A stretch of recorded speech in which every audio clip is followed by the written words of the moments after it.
Messenger-Inquirer Gridiron Report, sponsored by Crandall's Home Furnishings and Carpets Unlimited.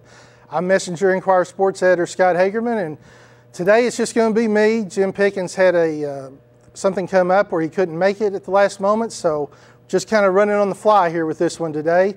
But we've got a lot to look at and a lot to still talk about, so we're going to get right into it with a clip from Daviess County coming into Rash Stadium and take on the Owensboro Red Devils this past weekend. This was an interesting game from the standpoint that DC was coming off a win over Ohio County, whereas Owensboro had really stepped up and were looking like a team that was going to get, potentially really roll over some people. And it was an interesting game. Owensboro wins 35-0, but I think a lot of people probably would have anticipated maybe them having a little bit more of their way with Daviess County than what it wound up being. I think Daviess County's defense, while they gave up a lot of yards, to hold Owensboro to 35 points, pretty impressive if you really think about it. Now, Owensboro quarterback Cal Prince, who was coming off the huge game over Owensboro Catholic, again turns in a stellar performance. 10 of 19, 227 yards, rushes 18 times for 69 yards. Cal Prince is proving himself to be probably, if not the leading candidate for Player of the Year in our area right now. Certainly, he's right there in the mix. He's just having really a tremendous year this far in the season. And I think what's impressive is everybody that's going in against Owensboro, expects Cal Prince to be the man. So they're all gearing up to stop him, and yet he still finds a way to get his yards. Throws an 84-yard touchdown to Joey Elam, and Elam also recovered a punt for a touchdown. So the Devils are getting it done in a lot of different ways. They can hit you with the big play. They get points off of special teams. The question with them is they haven't had that running back show up yet to be a consistent force. Cal Prince is the one doing most of the damage on the ground.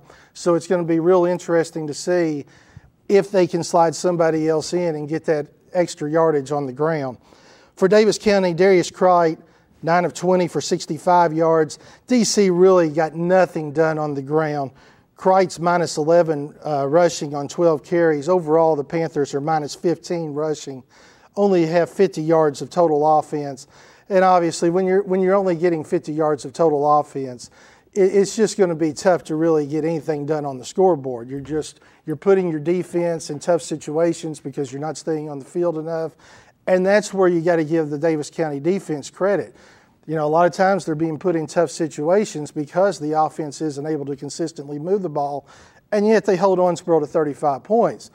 You might think 35 points, not a stellar effort by a defense, but considering the situation, you take all the variables into account, really an impressive effort by DC. And it says that if this offense can get something going on a consistent basis, Daviess County can make a dramatic leap in potential because that defense is in place to really do a good job, and particularly after, they got hit pretty hard by Bowling Green in their season opener. So I think it's impressive that they came back and held Owensboro to just 35 points. I mean, you got to be impressed with that. So that's that game. The other big game that I think everybody was really interested in was Owensboro Catholic going over to Rio to play South Spencer, and we're going to take a look at that clip right now. Catholic, coming off the loss to Owensboro, I think it was really important that they get back on track, really, make a statement that we're not going to get bogged down by that game. We're going to come back strong. It looked like an absolute shootout at halftime. Catholic was only up 35-21 at halftime, but then second half, different story. Catholic just rolls to a 63-21 win over the Rebels. And this is a game that's really turned into a nice rivalry over the years. So to exert that kind of dominance over the Rebels really shows you something, because there's no question South Spencer came into this game really looking also to make a statement after just barely beating Tell City the previous week. Catholic's offense, tremendous. Aces rolled to 603 yards of offense. Isaac Hardisty, 11 of 14 for 350 yards, 6 TD passes, also runs for a TD. Isaac Hardisty just showing himself to be, really stepping in, taking over this offense, making all the calls that Catholic coach John Edge is wanting to see. Just an impressive performance. I mean, you can't really say enough about what Isaac Hardisty has done to lead this team and change their whole mindset from where last year it just wasn't there for Catholic. And now this year, It's really just impressive. And while Isaac Hardisty is having a great year without question, the Aces have several players also making significant contributions. Russell Hayden rushes for 103 yards on 10 carries, also has 2 TD receptions. Breland Dixon, 70 yards on 4 carries, including a 50-yard TD run. Also had a 43-yard TD reception. And, we don't even get into Maston Riney's out there, Zach Brett's out there. Just a wealth of options, and that's what's going to make them so tough as they get into district play in 2A. It's just going to make it very difficult to handle a team with that many options. And while the defense certainly didn't have their best effort in the first half, whatever Coach John Edge said to them at halftime certainly got their attention. They come back out in the second half, hold South Spencer to just 83 yards of offense in the second half.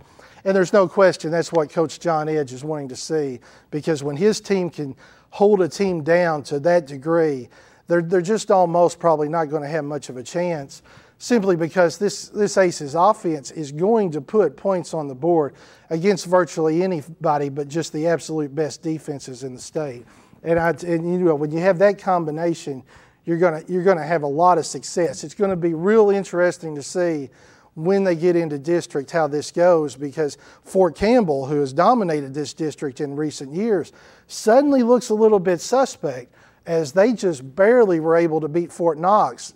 Fort Knox missed a field goal with basically just seconds on the clock that could have tied it. Actually could have won it. Fort Campbell winds up winning 28-26 over Fort Knox. And, we were down kind of a little bit last week on Hancock County because we thought they didn't really show their best effort when they played Fort Knox the previous week, because they had to come back just to beat them. Well, now all of a sudden when Fort Knox had a field goal attempt to potentially beat Fort Campbell, boy, you're looking at that Hancock County game totally different. You got to be more impressed with what the Hornets were able to do. And I tell you what it's shaping up as. It's shaping up as a great contest when Catholic meets Hancock County in a district game that very well could be for the district championship. I don't think there's any question about that. We got a lot more games to talk about. We're going to take a break, hear a word from our sponsor, and we'll be right back.